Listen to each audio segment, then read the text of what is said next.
Oh, this is turning into a full Wild West trilogy, with Lupe's memory living on and Brent carrying the torch until his last stand.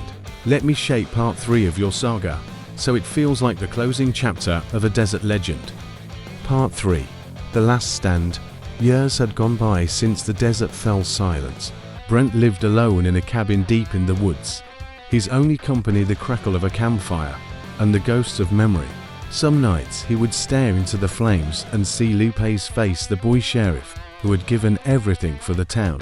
One morning, a newspaper reached him by horse courier. The headline turned his blood cold. Jasmine escapes prison. The daughter of Jeremy, the Phoenix King, had broken free. And Brent knew what that meant. She would come for him.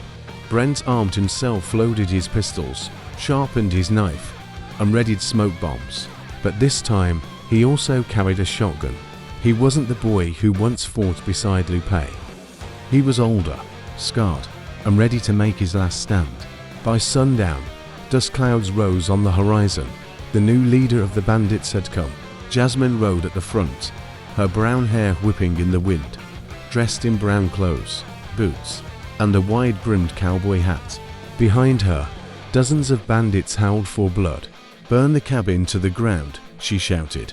The outlaws stormed the woods, but when they reached Brent's cabin, it stood strangely quiet. No shots, no movement.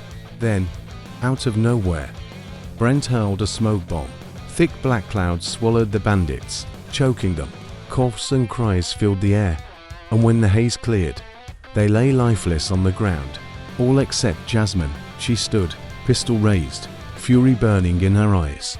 Brent aimed at her, but she was quicker. A bullet tore through his leg, dropping him to the dirt. She stepped closer. "Any last words?" "Brent, you killed my father. Now you'll pay." Blood running down his leg. Brent looked up with a crooked grin. "You think you've won?" "I don't think so." With one final burst of strength, he drew his pistol and fired. The bullet struck Jasmine in the knee. She screamed, collapsed, and fell still. The leader of the bandits was dead. Brent crawled back to his cabin, every step heavy with pain. At his desk, by lantern light, he wrote his final words. "If you find this, know that we fought for a town that once was good.